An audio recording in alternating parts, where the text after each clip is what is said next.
Good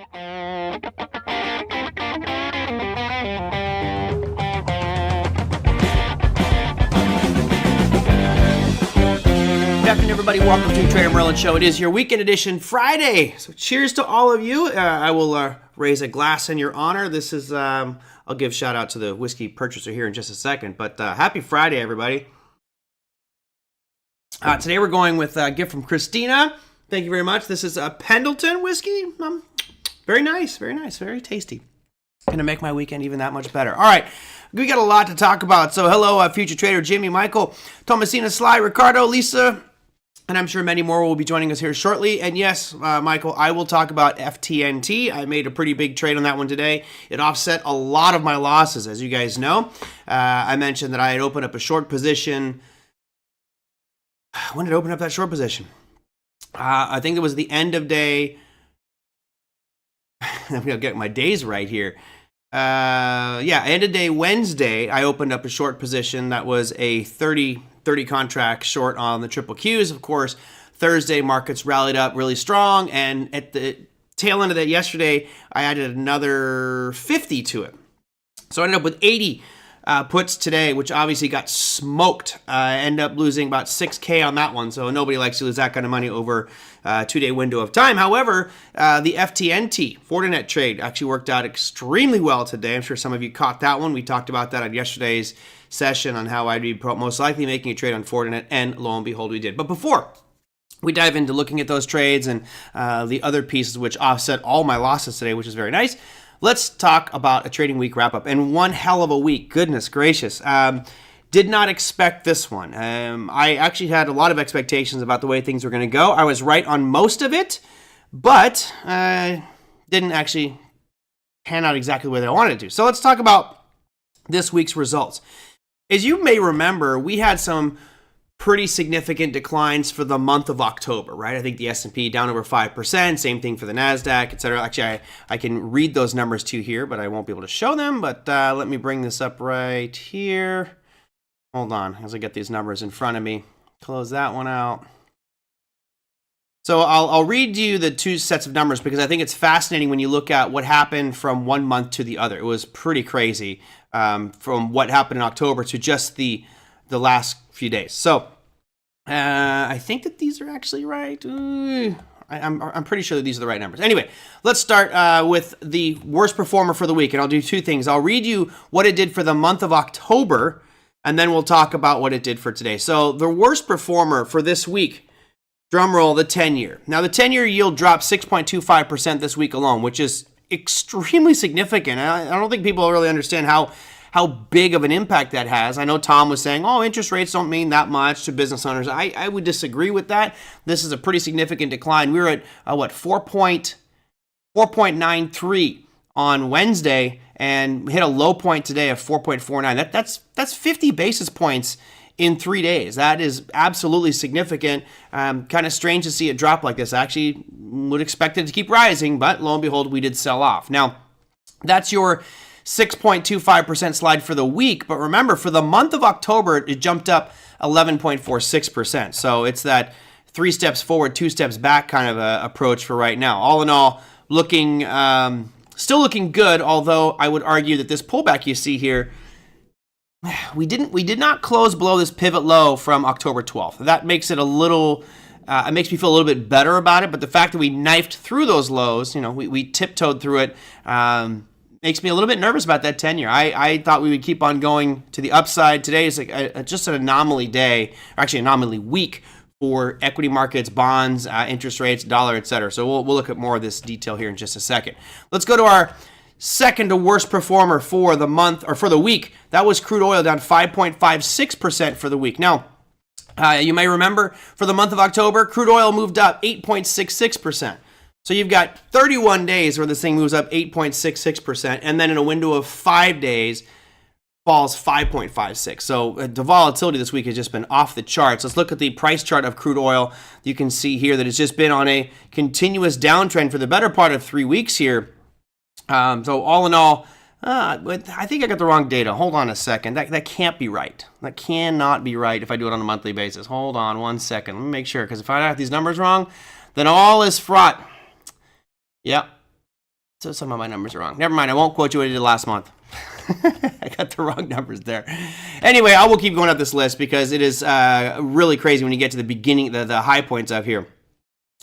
You know what's interesting about bonds is how much Tether owns. Yeah, but Jeremy, remember Tether, you don't know what Tether owns. That's the problem I have with Tether. You don't know what they own. They're giving you a statement that says, we have all these bonds, but they don't tell you what corporate bonds they hold. They say they have some government bonds, they've got some corporate bonds.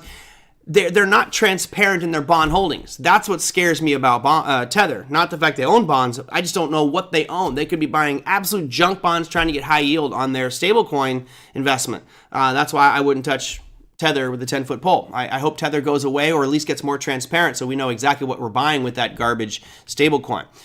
Keep moving up the list. We had crude oil was our second to last performer. It starts to get a little bit better. 1.4% for the week down in the dollar index. And again, I emphasize, how significant this number is because the dollar index is the dollar against every other currency. Well, at least a basket of 5 different currencies. And here's your monthly. You can see that not only did it have an abrupt downturn here, it's not doing anything that I would say is catastrophic on the monthly. But when you look at that daily time frame, we did break down below this area of demand, which I thought we would hold, right? It held back here when we tipped into it October 24th. Today, we closed below it. That is absolutely a horrible sign, which most likely means we're going to drop another 50 cents plus on this down to 104.50. That's your next logical target spot. I'll move my line right down to here. 104.50 becomes that next logical target, at least in my opinion. I'm sure some others may have a different line in the sand, but boy, one day was down 1.03% today alone on Friday. Dollar index overall for the week, though, down 1.4%. Next, I'll keep on going. Yeah, exactly, Big Gab. I had a couple hiccups. My big hiccup was the Q. Well, I had 2 hiccups. I'll discuss the good and the bad for my trades this week. All in all, I had a good week, but the triple Q trade I made over the past 2 days has definitely taken away a lot of my gains for the week. But hey, it is what it is. I actually ended the week for the 2 big trading accounts I have, like break even. If not, I'm down like $100, considering the significant loss of about 6K on my triple Q position. Not all in all, not a bad week. Next on the list is gold. Gold 0.06. So with all of this volatility, gold managing to pretty much remain unchanged. Here is your daily chart of that, so you guys can take a peek at this one. I will get this line off our screen here. You can see, the first 2 days of this week, 3 days was a pretty aggressive sell-off. Then we rallied the last 2. At one point today, gold was surging considerably higher, but gave back some of that to finish the week pretty much unchanged. So all in all, I guess fine for anybody who's in that gold space. Silver actually did much better today. This was one that helped me out quite a bit in my portfolio, offsetting some of the loss of the triple Qs. Silver was up 1.68% today, and as you know, that's by far the largest position in my account. So that offset this triple Q losses, thank goodness. Next, moving up that ladder, getting into Bitcoin, 2.72%. Now, there again is becoming much more speculation on Bitcoin. I know it's just become this talk track that doesn't seem to go away. There's some people here who hate it, some people here who love it, some people who don't even care what it is. That's fine, but I'm still going to continue to talk about it in our top 8 because it is kind of the new direction of a banking system. If you listen to what Elizabeth Warren was talking about, she's afraid that you'll use Bitcoin and then you'll keep control of your own money. Isn't that the point? I mean, I think that everyone here would agree that should be the point, that you have control of your money. I saw someone message, I think it was Naum, said, can you talk about, Bill's comments yesterday that said that banks are flush with cash? What he meant by that was there is no reserve requirement. Ever since 2020, the banks are not required to hold your customer deposit or their customers' deposits. So when I deposit $10,000, what normally happens in a normal market, the Fed will tell all banks, you have to keep X percentage, let's call it 10%. So if I deposit $10,000, the bank's required to keep $1,000 of that for me, just to make sure that if there's a run the bank, there's some money there. It's fractional reserve banking. That system is already, in my opinion, and I'll get some pushback and some disagreement here, I think that is a systemic risk anyway, because if there's ever a run on the bank and customers demand their money, is the money there? Right? If they're only required to keep, let's say, 10%, what happens if 20% of the customers want their money out? The bank will all of a sudden have massive financial problems, as we saw with Well, happened with Wachovia and Washington Mutual in 2008, happened with First Republic, Signature, and Silicon Valley Bank just here this year. So, or was it last year? I'm losing track of time. I think it may have been last year. Anyway, these events can be catastrophic. And right now, there are zero reserve requirements, which means the bank is not required to hold any of your deposit. It is completely lent out. That's what he meant by flush with cash. Bitcoin, in talking about Elizabeth Warren and her testimony and how she's grilling these people in the digital asset space, she's going after everybody. And it would not surprise me if JP Morgan and Goldman Sachs and Bank of America are actually pushing Elizabeth Warren to take these actions. Because remember, when you use Bitcoin, you are part of a payment system that doesn't need a custodian. You don't need to have JP Morgan hold it for you. They're not taking it and lending it out. You can do with it what you want. And if you want to spend it at any moment, you can. So to me, that's why I think Bitcoin represents the future of at least those of us who might be skeptical, don't trust the government, and want to make sure I control my assets. Bitcoin definitely the way to go. Anyway, on the week, 2.72% to the upside, really giving back most of that this last couple of days. There was a period where we were significantly higher, right? We hit 36,575 on Bitcoin futures on Thursday, and then came crashing back down. Currently at 34,800. All right, I'm almost done. I know you guys we know what the markets did. Well, you're going to find out more here in a second. S&P 500. For the month of October, let's go monthly here, and I'll bring up a monthly chart just to look at the ES.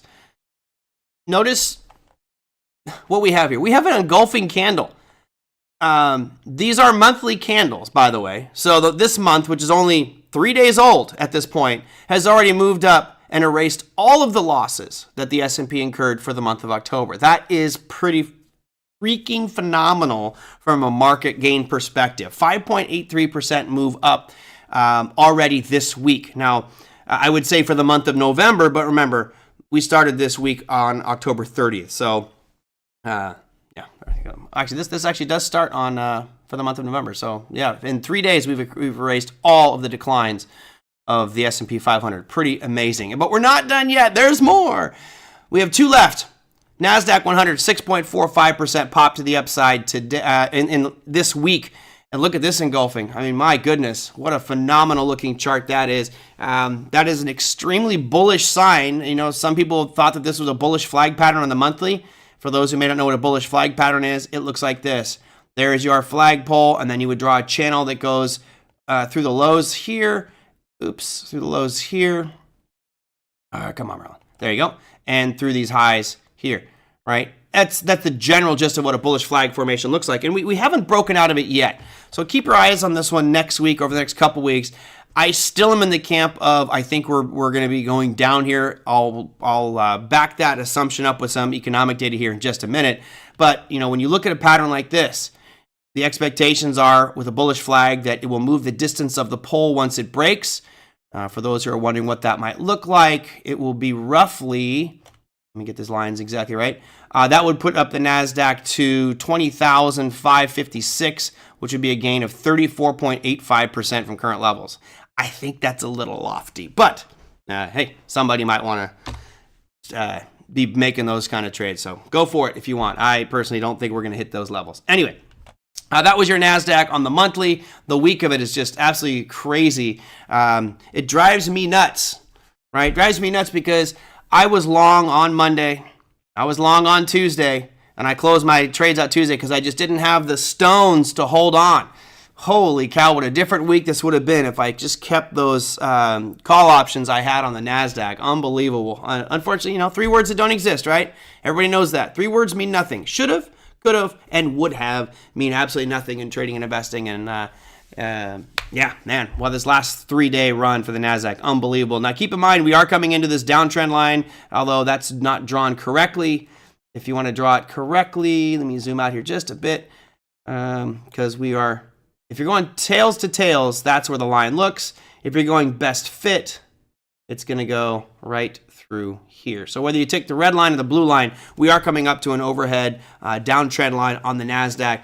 But right now, things are just looking way too strong, in my opinion, for the NASDAQ in light of the bad data. But we're not done.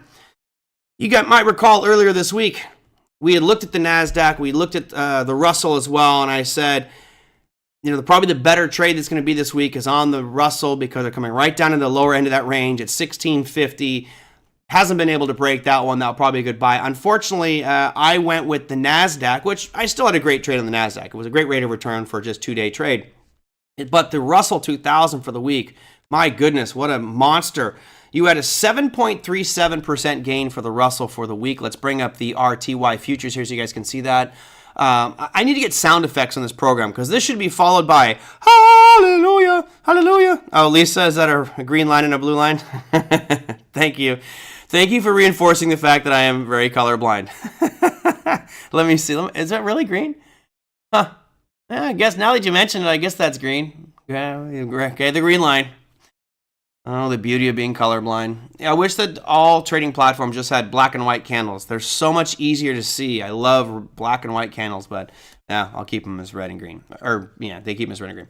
All right, so Russell 2000, there's your monster move. Notice we've had this 1786 line on the chart here, and that to me is your next logical stopping point. We're awfully darn close to it. So I think the beginning of next week, I may look at this as well as a potential opportunity to be going short on these markets. Again, some phenomenal numbers for this week. Most of you, most likely, as typically happens, are long indexes. That's just the general way that the retail population is looking long on the indexes. Great week for you. As Sly Dog says, trend hasn't changed. I agree with you 100%, right? But, look at the trend hasn't changed since August. We are still in a downtrend on the Russell. We're still in a downtrend on the S&P. We haven't made new highs, and we're still in a downtrend on the NASDAQ. So this looks amazing. All the headlines are going to be like, the markets are back, the bulls are back. Wait till you see all those headlines pop up. I still am in that bearish camp. And let me add a little bit of sprinkling of seasoning on top of my feelings or not my feelings, my assumptions here. As you know, one of the things I can't stand is I can't stand all these morons on social media that, especially with crypto, that are like, oh, NASDAQ going to 50,000, Bitcoin going to 9 million, Shiba Inu going to $1. I know, don't get me started.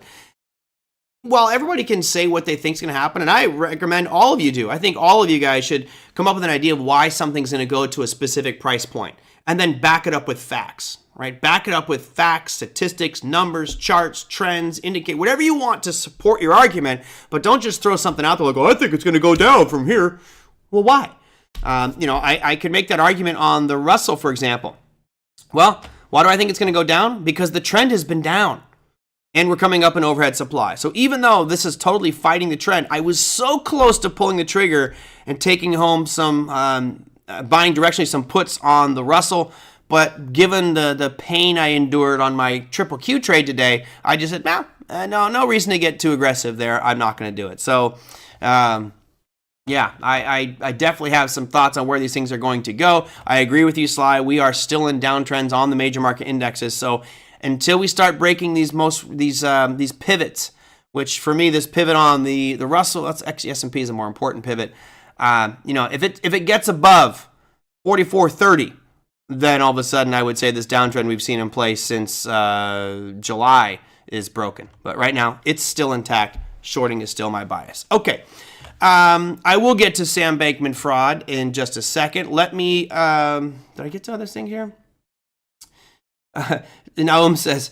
I didn't change the font here, so it's really small. Sorry, I didn't get the show prepped in time. It says, banks are loaded with cash. It took me 2 weeks to get my cash from the bank. Well, and that's probably because the bank has lent your money out, or at least it's a large amount of money. They probably have, look, you should be able to get your money out unless you're talking millions of dollars. Then it'll take a couple days maybe to get that wired over. Smaller deposits aren't going to be the issues, right? If we're talking 10,000, 20,000, 50, 100,000, probably not that big of a deal. So I'm not sure why it took you 2 weeks to get the cash out of your bank. And you moving millions now? You moving millions over there? Let's see. Let me go into the Fortinet. So we talked about this one. Big Ed, did you take the Fortinet today? I did. We talked about it on yesterday's show and said, given the fact that it was down so much in the after hours on their earnings, at one point it was down like, I think 20+%. Let me give you the exact number here. Yeah, at one point today we were down 23.29%. I made a pretty big trade on Fortinet, and I scaled out of half of that trade. I was at lunch with Larry, and Larry's like, how much you up on that trade? I said, because I was debating. We're sitting having a hamburger, right? And I'm like, how much are you up in the trade? It's like, I'm up pretty good. He said, what percentage? And I said 54.63% rate of return. He goes, when did you open the trade? I said, this morning. He's, without missing a beat, Larry goes, close it. So I didn't close it all. I closed half of it. And I hope some of you guys got that one. Just so you know, for the numbers, I am in the 45s. Here's the Fortinet. I sold the 45s. Oh, I don't know the expiration, but I know you guys want to know. So you're going to ask me. I will look up the expiration on that one. 1 second here as I bring it up. The December 15th. So I sold, I have 40 left of the December 15th, and my cost was 88 cents. Sold them at 88, and it's at 40. It closed at 40 today. So all in all, a pretty good trade. Not enough premium, I thought. Well, I mean, look, I got 88 cents for a $45 security. So for me, it was, that's 2% for the next month. I was okay with that. A little over a month. And I do think that you're going to see Fortinet rally up from here. Let me put a line on the current, or my strike price. I'll put that line right here. It's at $45. Anything below that, then I'll be an owner of Fortinet. And you look where it was. It's not any real strong area of demand, but it is this kind of point right here from November of 2022 where it ripped to the upside. By the time I looked at the trader, bummer. Should have thought about going long. Well, this was a beautiful chart intraday from a day trading perspective. Here's a 15-minute time frame of it. I mean, it was pretty much just up all day long. The big bulk of that move happened in the opening 15 minutes. This is a 15-minute. I didn't even get in there until about the first 30 minutes in, so it wasn't maybe a little bit longer than that. I think I was like 7 o'clock, 7:15 or something like that. So right in this area right in here is when I opened up that position. So I could have done a lot better. Certainly could have done a lot better. So there we go. I heard we're in a Christmas rally now. Well,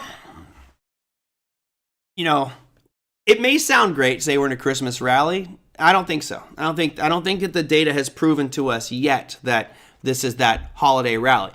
What are the things that are going to help this market rally to the upside? You guys type in the chat. What are some of the things that you need to see for this market to really have a strong end of year run, right? At this point, you had Jerome Powell make very clear statement. I wrote it down here. Like, I got my sheet of notes from the press conference with Jerome Powell. Let me have another sip of this Pendleton whiskey. Thank you, Christina, for the birthday present. All right. Remember, Jerome Powell said that there's two actions for him that may lead to further tightening. And part of the reason we have this nice big rally that we've experienced this week is because of Jerome Powell. And the syntax, the verbiage that he used was very, we're pausing, right? We're stopping right now. And he pointed out only two things from the whole press conference that I think really drove home that point. And they were, number one, if job growth contraction, meaning if unemployment starts to rise, right? Now, I argue that if unemployment rises from 3.8, came out at 3.9 today, if it rallies to 4, 4.2, 4.5, I don't think that's the piece that breaks the Fed and forces the Fed to raise rates. I think it's if you get above, let's say, 4.5 or 5%. We're a long ways away from that. Could we get there? Sure, but that's going to take some months to get there. So I'll move on from that one. And then it says evidence of growth consistently above potential.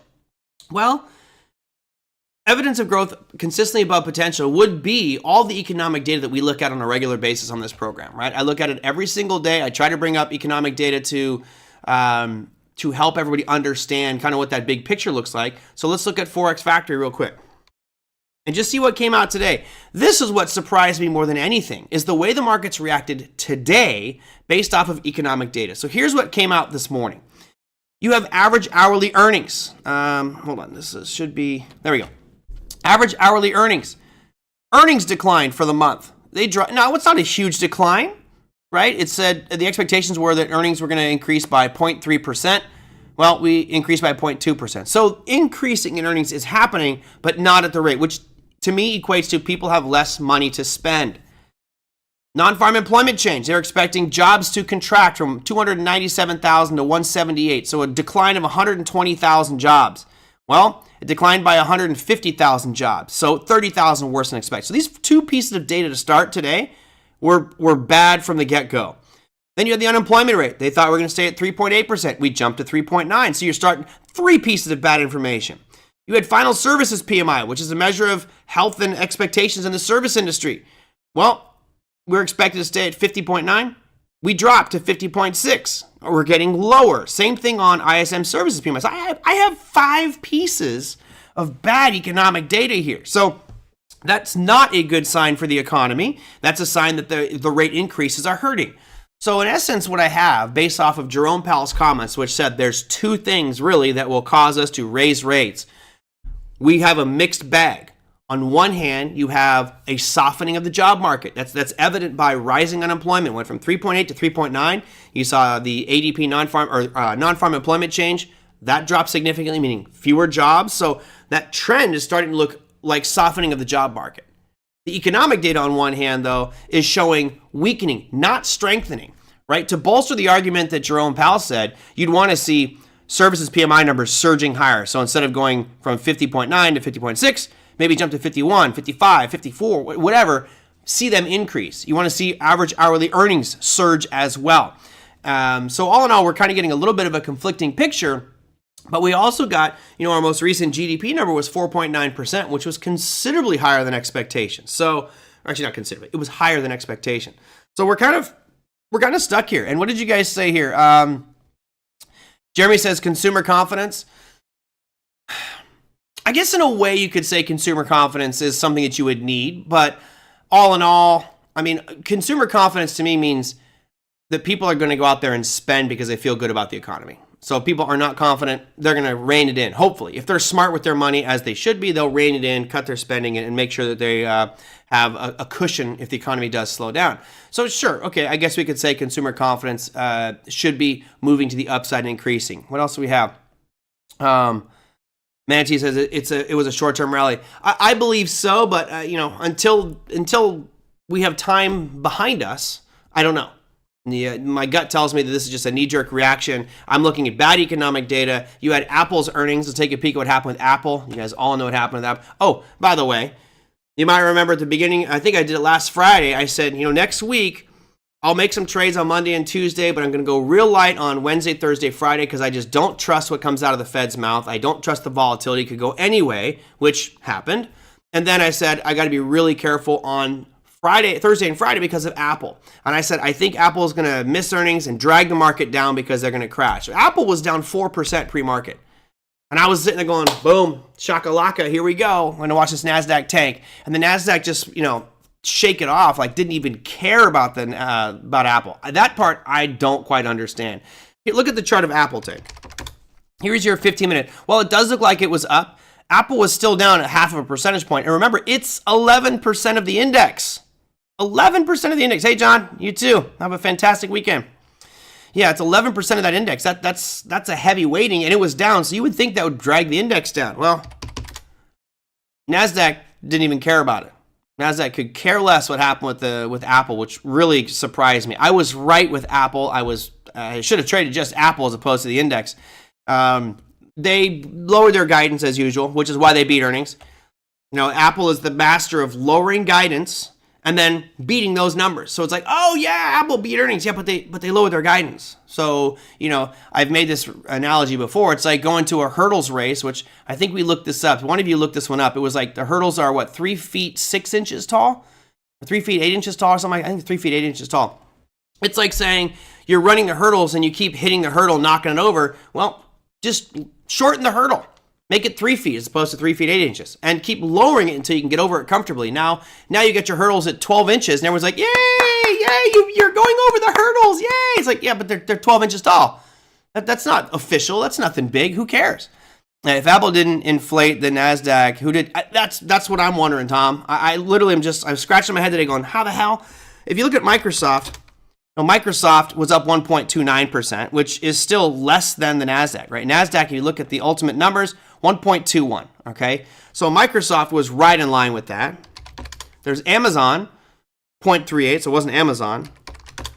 Google, 1.39. So Google probably had the bigger impact. It was Google and Microsoft today. You have Meta. Meta's up 1.2. You had, what's the other? Netflix. So all of these, had an impact, but Netflix was the biggest gainer, up 1.8%. Then Microsoft, which is the second heaviest hitter in the NASDAQ, and Google. So I don't know. Maybe just some of the other ones brought it up. I just don't get it. It seems crazy to have NASDAQ, Apple down, and the market still surged up by over 1%. Literally, I was sitting there today just going, what? All right, I don't know what happened there. Weirdness again. Is it right at 30 minutes? It's right at 2:30. Anyway, here's your Apple after hours. Well, look at that. When I saw this thing form, first off, they did the earnings, and then they dropped here, and you saw it go significantly lower. At one point, let me get the exact percentage down. At one point, Apple was down 4.76%, and I was like, oh, yeah. Here we go. I was waiting. I thought the market was going to just collapse today. And then it just started to build up, and still down on the day. Obviously it would have been a much different story if Apple closed down 4.76%, but yeah, it would have been a much different story if Apple closed down 4.76%, but yeah, I'm with you, Tom. I'm scratching my head going, how the heck does this market rally 1.2% when the biggest component was down over 0.5%? Is what it is. Strange stuff, strange days, but it's Friday. Okay, no worries. So John brings up a good point. He says, John Burnett says, dollar sold off, equities up. That's another one that has me going, what in the madness is this? We looked at the dollar already, but, this is unbelievable. This is a colossal sell-off here for that dollar index. Huge move for one day. You don't see 1% down days typically for the Dixie, right? I can look back here, and you guys can see that the last time we had a move that was even remotely close to this was back here in November of 2022 when we had bigger percentage declines. It usually just doesn't happen. So, yeah, bulls were in charge. I think right now what you're getting, personally, I hate to say it, I think you're getting algorithms just buying. It's momentum buying. So all of a sudden, markets are moving up, and momentum algorithms are saying, buy the trend, buy the trend, buy the trend, and they're just piling into the current equity markets.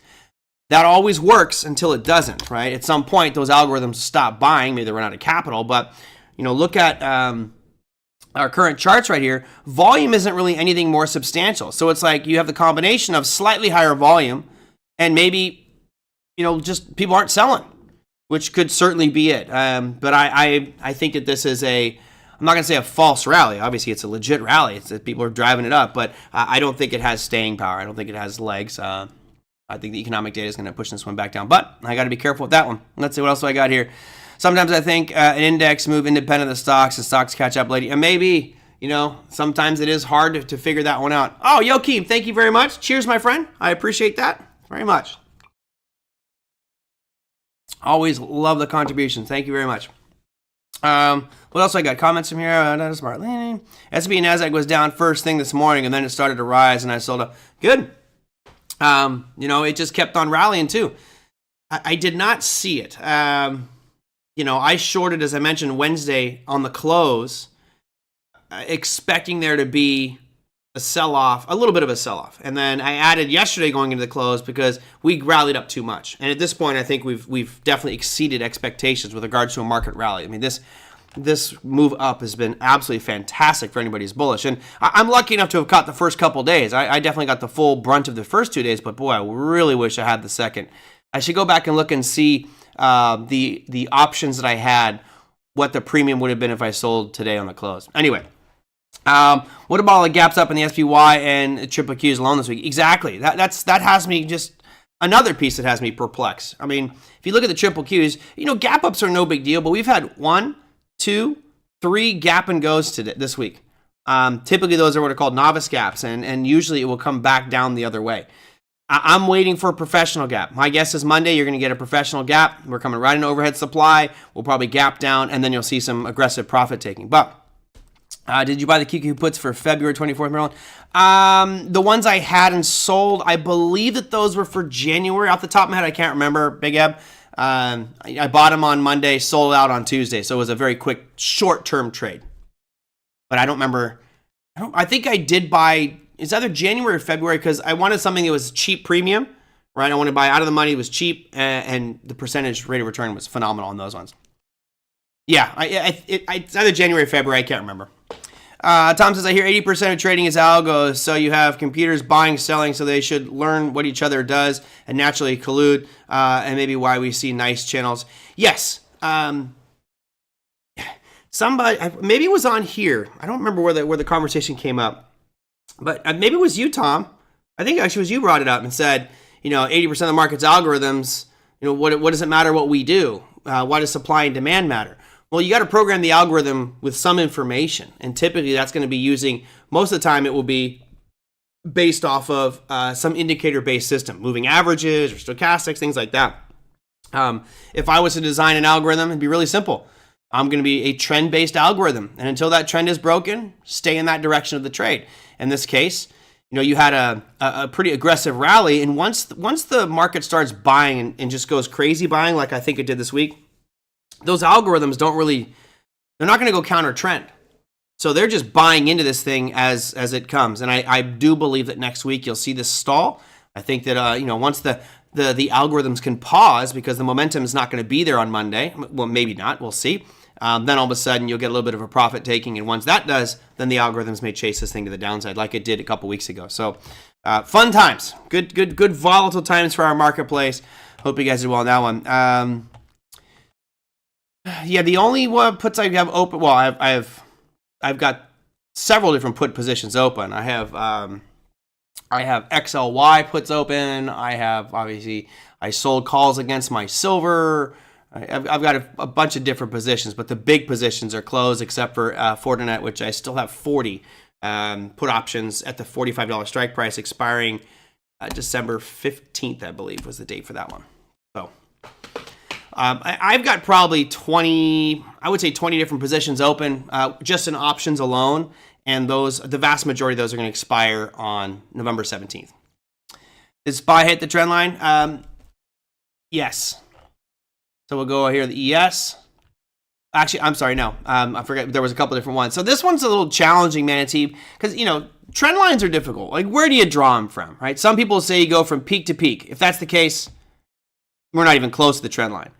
And this rally that we had up on the S&P on September 14th and 15th really make it difficult, right? So for me, typically I'd want to go through the bodies. Well, we still would have nowhere near that downward trend line. It's the NASDAQ that is coming right up into it. But the NASDAQ is very close to downward trend lines. If you look at the Russell 2000, I would argue it actually may have broken it, right? So we go through those points. If you go tip to tip on Wix, the Russell is actually right at that downtrend line. So, all in all, what this means, in my opinion, and take it for what it's worth, the market is a trending machine. And while I don't necessarily think that this downtrend line is the piece that reverses it, there are thousands of traders, as well as people with algorithms, that are having automated trend lines drawn in. And as they approach these lines, it will act as a psychological support or supply or demand zone. If you look at your 20-period moving average right now, I think this is the 20. Oh, this is the 50, even better. If you look at the 50-period moving average, notice where the S&P closed today. Let me make this a little bit thicker. Sorry, I'm going to make it...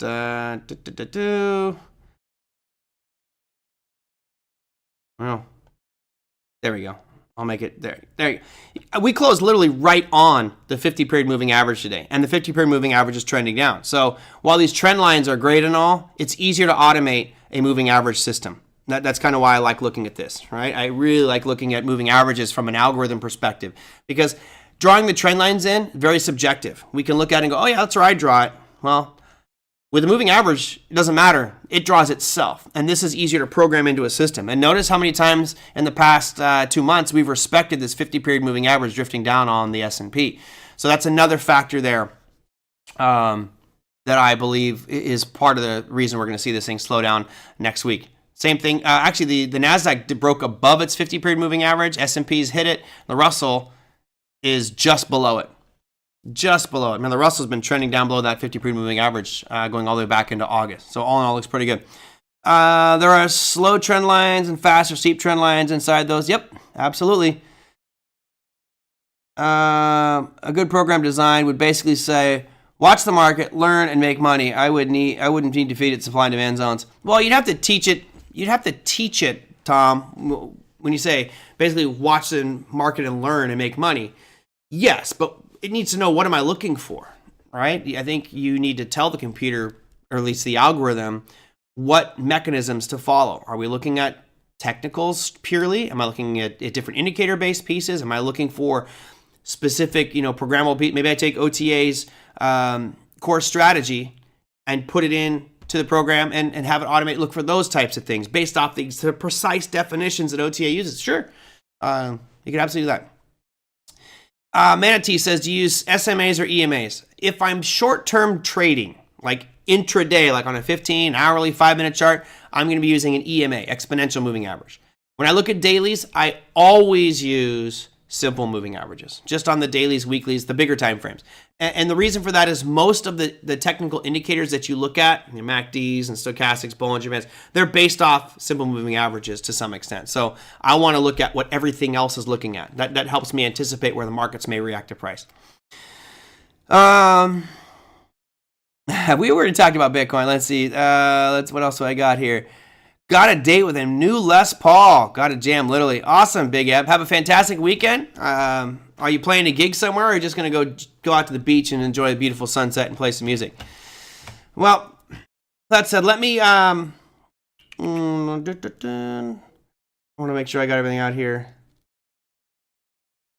All right, one last little thing here. How much time I got? One last little piece, and then I'll wrap it up. Tom says, on Devil's Night, the day before Halloween, Schwab made a 2,000 headcount cut, about 5% of the workforce, to fulfill their stated goal of cutting $500 billion in costs by the end of the year. That was Monday, mid-morning. Check out the stock move ever since. The cuts are 2 levels above operations at the director level, so other directors will just have to pick up the slack. Yeah, smart. This is what should have been done, right? Which is when you're merging companies, Ameritrade, Charles Schwab, you go through there and you trim out duplicate jobs, right? You get rid of redundancy, and those people will have to take on more responsibility. What that does ultimately is cuts costs significantly. So, what should you see? Ideally, you would see the price chart move up. However, I think that, to be honest, the reason Schwab did what it did this week is because the whole market was just on fire. SCHW is Charles Schwab. There you got your rip up. Now, if we look at this from the trend perspective we just talked about, you had the break above these highs from October 16th. That's the break of this trend line, in my opinion. I think that this is now reversed. We've now broken 2 different pivot highs. So Charles Schwab looks like a buy at this point and moving to the upside. So all in all, I like it. And I agree that the job cut piece may have had a hand in it, but I think a lot of this stuff just got caught up with the overall hype of this market this week. It was a damn good week. All right, let me go and give you the economic calendar so I can get out of here and go enjoy my weekend. I'm sure some of you want to do the same thing as well. Monday's show, by the way, I've been wanting to get Corey Lane back on the program. I know some people love Corey Lane, so I am going to bring him on the show on Monday to talk options. If there's something specific you want to know, you can always email me at TraderMerlin@gmail.com is the easy way to get your questions ready. The sooner you send them in, the more time I have to get them prepped. Here's your calendar for Monday. The biggest piece for next week is going to be this rate from Australia. Now, that's going to happen at 7:30 p.m. Pacific time, so markets will be long closed by then. They're looking at raising 25 basis points, which I think will be a big volatility adder to the Australian dollar futures. Now, for the U.S., really don't have anything there. You've got FOMC member Cook speaking, but there's nothing else really going on. Monday's earnings are pretty boring as well. We've passed the big monumental names in the earnings calendar, but there still are some reporting this week. I will bring up that list here for you in just a second. I'll bring up that. There's 258 companies reporting earnings on Monday. Here are some of them.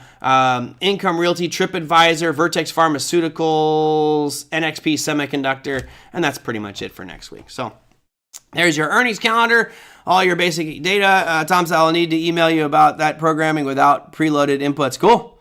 Awesome. I love to hear it. I know AI is definitely changing that front. I know AI is definitely morphing. No, I haven't reached out to Don about doing a show with him today.